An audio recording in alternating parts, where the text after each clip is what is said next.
মান আদাহু মারিদান আও যারা আখাল্লাহু ফিল্লাহ।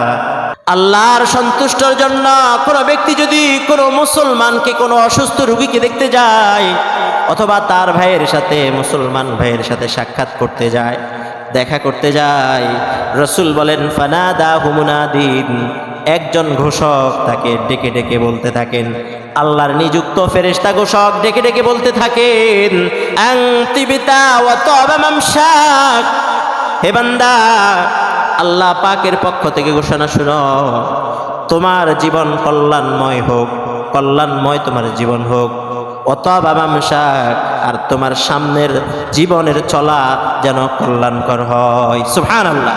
আল্লাহর পক্ষ থেকে ফেরেশতা নিযুক্ত হয়ে ঘোষণা করে, বান্দা তুমি যে কাজটা করছো এর জন্য আল্লাহ ঘোষণা দিয়েছেন তোমার সামনের জীবন, সামনের চলা যেন কল্যাণকর হয়।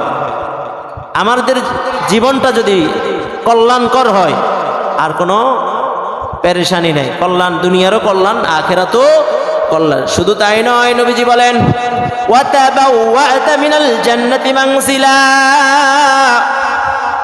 আর যে ব্যক্তি কোনো মুমিনকে, কোনো অসুস্থকে দেখতে গেল, সে যেন তার জন্য জান্নাতে একটি বাসস্থান নির্দিষ্ট করে ফেলল। সুবহানাল্লাহ। আপনি দেখতে গেলেন, জান্নাতে আপনার জন্য একটা বাসস্থান নির্ধারণ হয়ে গেল, তৈরি হয়ে গেল, আপনার জন্য সিলেক্ট হয়ে গেল, এটা অমুক বান্দার। কার জন্য? যে অমুক বান্দাকে দেখতে গিয়েছে, সেবা করছে। আল্লাহু আকবার। যদিও আমাদের কাছে নরমাল মনে হয়, তবে নবীজির কাছে, আল্লাহর কাছে এটার দাম অনেক বেশি।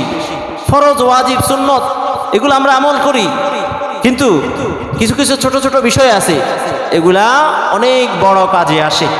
এই জন্য এই ছোট্ট ছোট্ট আমলগুলা করব, একে অপরের প্রতি সহানুভূতিশীল হব, দেখতে যাব, সাক্ষাৎ করব।